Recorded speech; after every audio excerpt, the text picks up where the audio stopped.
So guys, manlaag ta karong adlaw no kay first May man ay Labor Day man. So manlaag ta. So ani dayng dapita guys. Dinhi sila magkanang mag-boat ba kanang mga naay boat. Dinhi sila mag-park pagka winter and then pag summer ila na pong tarungon ng ilahang boat kay para mag-boat na pud sila dinha sa kadagatan. So naa diri daghan kay mga boat karon kuan sila ba ng hinlo, mga inana. So nana ra diri sa Norway guys no ana ang ilahang mga trip pag summer. So tan-aw na to ning area diri. Ang tawag ani nila is Cambo Marina no. So mo na siya. So nay mga balay-balay dito dapita to. Amot unsa na sila pero nani na mga small houses. Ano na oh. Nice ba diri pod. So mao na ang docking area nila guys sa mga boat. So mao ni ang area kung saan nakastay ang ilang mga boat during winter. And then pag summer, dili na sad sila. Ila na sad nga kuhaon para magpadagandagan sila mga sakyanan sa dagat. So sailing na sila guys. Sana all. Pakusok sila oh.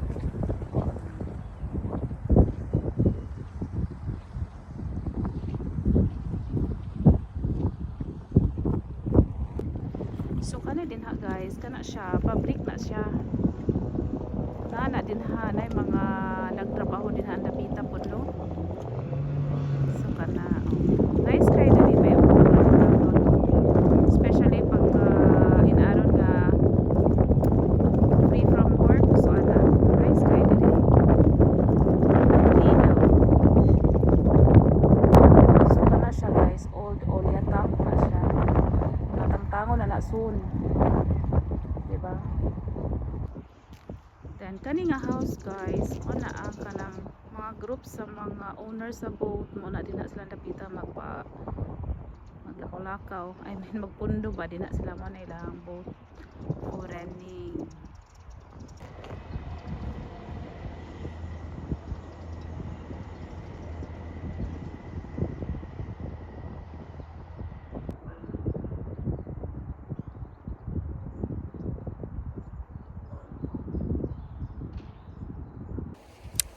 So guys, maglakaw-lakaw sa diri sa taas no. Kaya basin ma-overlooking na to ang Cambo Marina. So para makita ninyo ang pinaka-view no. Pinaka-view sa area sa boat.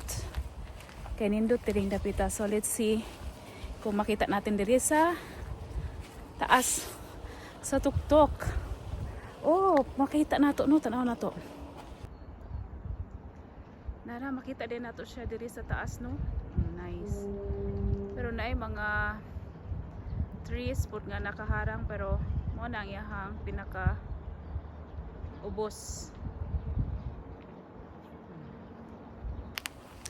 So mosaka pa mi diri sa pinakataas tanaw nato kung unsa ang naa diri.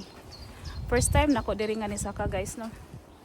So nice na maglakaw kay di man kay init. So napansin nyo naka-jacket pa rin no kay mahangin. Ana. So ang life dire pag mga free ang mga tao maglakaw-lakaw na sila mo na ilang gusto. Nya karon kung na kay boat so mag-boat ka. Ana. So guys, dire pala no mag-build pala sila mga balay dire soon. So wala tayong malakaw-lakawan diri nga area kay mapuno na nig mga kondo, mga balay-balay diri dapita. So mahal pa gyud kay diri ang mga balay diri sa Norway guys no, sobrang mahal.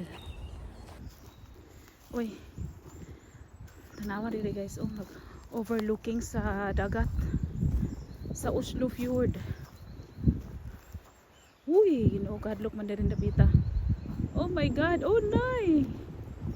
Oy, kadlok. Look at the view, guys. Wow. Oh. Huh? So, malibot ta dito sa Pikas para makita na to itong mga balay-balay dito, no? Pero guys, mag-careful lang ta kung maglakaw ta diri no kay daghan kayong bato-batong kagmay. Kay simbakuhay og tiklod kaning bato, so madiretso ka dito sa dagat. Buyag-buyag. Daghan kayong mga bato nga kuan ba? Mga sharp, gagmay. So careful. Look. Daghan mga blueberries guys oh. Pero dili pa sila pwede kagagmay toy pa. So pero nga red na daghan kay bunga oh. So balik ta diri kung ting blueberries na jud. Pero na sila oh wow, very nice. So ito yung other end guys from Cambo Marina no. So yan yon. Ang area dito. Maganda rin dito dapit guys. Oh, di ba? Super nice talaga ang weather ngayon. Hala, grabe ang kahoy nga natumba oh. Dako kayo. Oh, daka na mga kahoy diri nga natumba oy. Oh. Bago pa na natumba kay green pa ang mga dahon. Dako ano? Tanawa na oh. Ang iyang dalid or ang iyang punuan grabe dako oy. OMG. Saan magsuong-suong sa diri kay dakan lagi na nga tumba nga kahoy oh. Oh.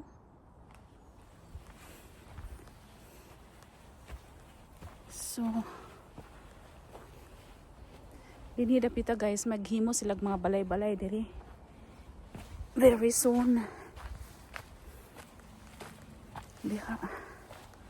Oh. Di ta kasulod dito kay gina may kuan na ay fence. Tara.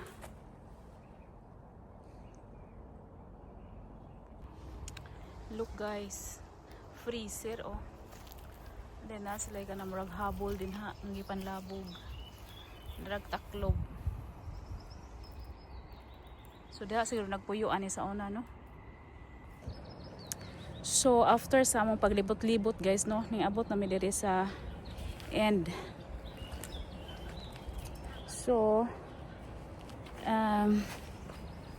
balik nami sa among giagian and muli na sad mi kay ting panihapon na. So ato rang i-end ang atong video diri guys no. Thank you for watching. Bye.